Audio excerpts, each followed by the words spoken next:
औज़ुबिल्लाहिमिनश्शैतानिर्रजीम बिस्मिल्लाहिर्रहमानिर्रहीम। अस्सलाम वालेकुम। मैं लियाकत अली मेकन और आप देख रहे हैं बॉक्सिंग लियाकत चैनल को। यूट्यूब पे सर्च करें बॉक्सिंग लियाकत और चैनल को सब्सक्राइब करें। आज की गहरी बात आपके साथ, पंजाब में जो छुपा छुपी का खेल था आखिर वो रात को ख़त्म हो गया और पाकिस्तान तहरीक इंसाफ और मुस्लिम लीग काफ की जो हुकूमत थी उसने एतमाद का वोट हासिल कर लिया।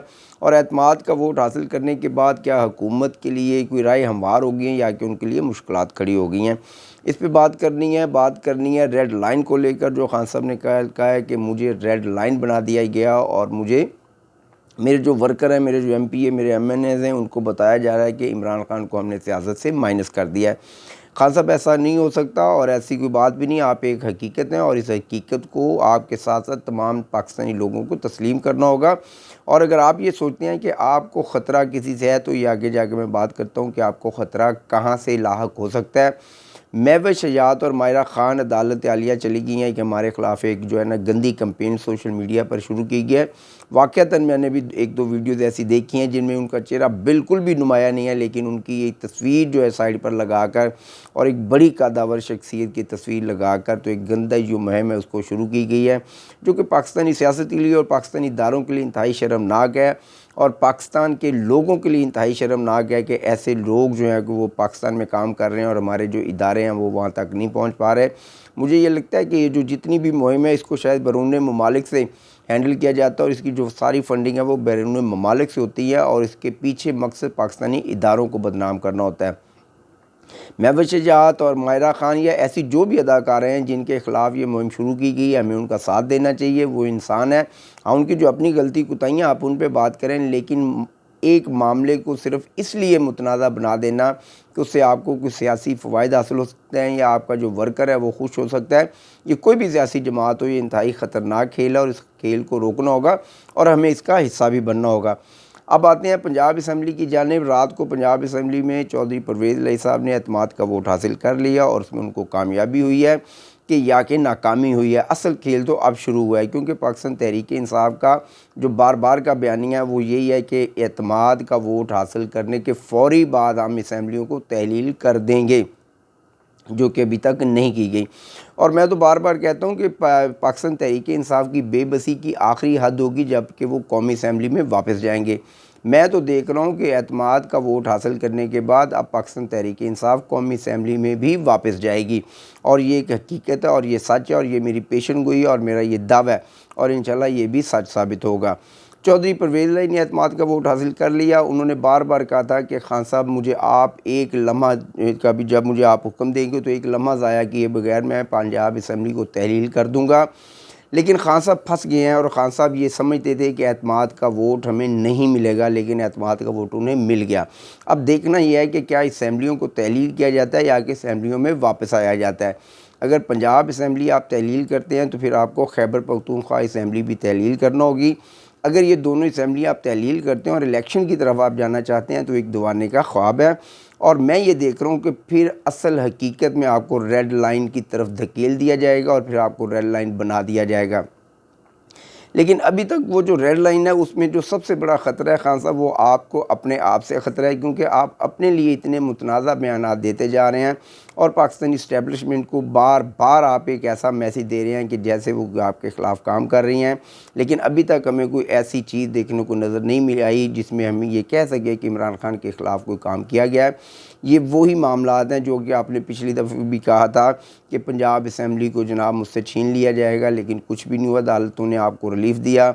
एतमाद के वोट को लेकर आपने बहुत सख्त बयान दिए कि हमारे कारकुनों को फ़ोन आ रहे हैं, ये आ रहा है, वो हो रहा है, लेकिन रात को वो भी सारा खेल ख़त्म हो गया।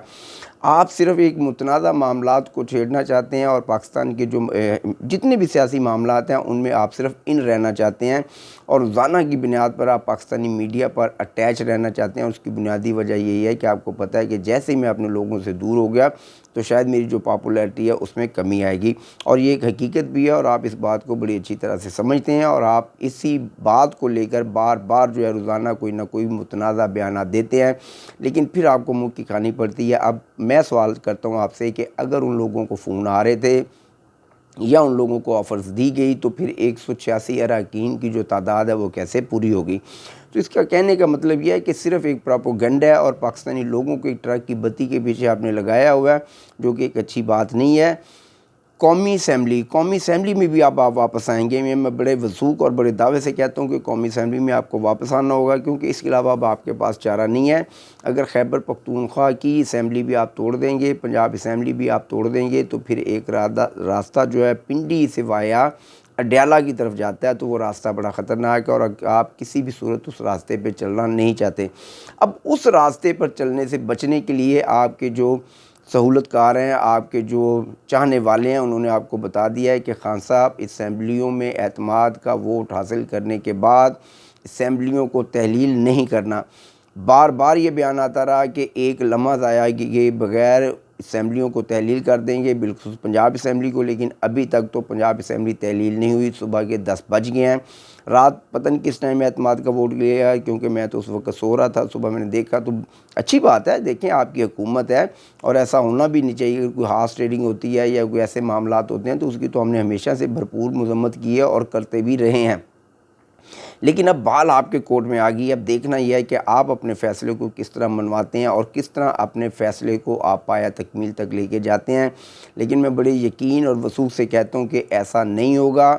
आप कौमी असम्बली में वापस आएंगे, आप कौमी असम्बली में भी वापस आएंगे, आप कौमी असम्बली में वापस आएंगे। मैं 3 दफ़ा ये बात कह रहा हूँ, ये मैं बार बार कहता रहा हूँ कि आपकी बेबसी की आखिरी हद है और आपकी बेबसी की आखिरी हद अब शुरू हो गई है। अब कौम और लोग देखना चाहते हैं कि आप पंजाब असम्बली तहलील करते हैं और आप कभी भी पंजाब असम्बली को तहलील नहीं करेंगे।